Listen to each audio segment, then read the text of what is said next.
নমস্কার, সফনাভিক নিউজ নেটওয়ার্কে স্বাগত। 21 জুলাইয়ের সভায় অংশ নিতে শুক্রবার রাত থেকে কলকাতায় আসতে শুরু করেছেন তৃণমূল কর্মীরা। আজ সেই ঐতিহাসিক দিন। সকাল থেকেই শহীদ মঞ্চে হাজির তৃণমূলের বিভিন্ন উচ্চস্তরের নেতা কর্মীরা। সভা মঞ্চে উপস্থিত হয়েছেন তৃণমূল নেতা কুণাল ঘোষ। সাংবাদিকদের মুখোমুখি হয়ে কি বললেন তিনি, শুনবো। লড়াইটা নিজেরাই নিজেদের সঙ্গে লড়ে তৃণমূল কংগ্রেস। ফলে আজও একটা ঐতিহাসিক সমাবেশ হতে চলেছে।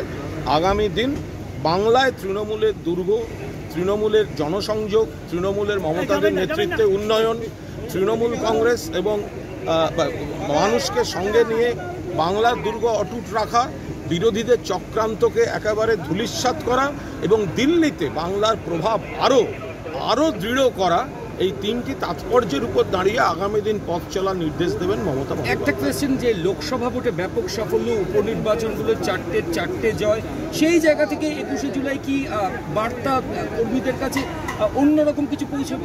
নিশ্চিতভাবেই 21 জুলাই মানে মানুষের জনসমর্থন। মমতা বন্দ্যোপাধ্যায় এগিয়ে চলো, বাংলা তোমার সঙ্গে আছে।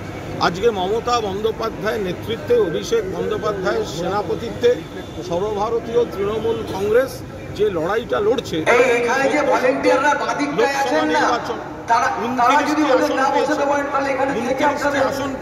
এবং সেই জায়গায় দাঁড়িয়ে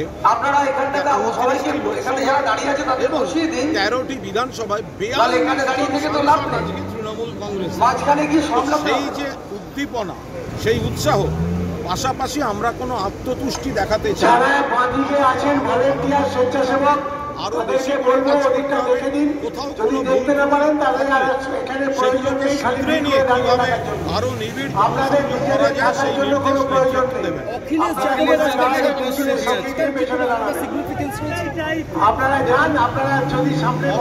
যাদব সমাজবাদী পার্টির নেতা, অসম্ভব শ্রদ্ধা করেন, তাকে আমন্ত্রণ। গতকাল যা ছিল ঠিক, এখনো পর্যন্ত অখিলেশ যাদব আসছেন।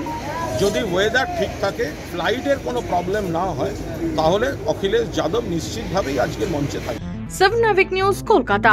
সমস্ত খবরের আপডেট পেতে লাইক করে সাবস্ক্রাইব করুন সফনাভিক নিউজ। সেই সঙ্গে বেল বাটন প্রেস করতে ভুলবেন না। আপনাদের একটা সাবস্ক্রিপশন আমাদের জন্য অত্যন্ত মূল্যবান। জয় হিন্দ।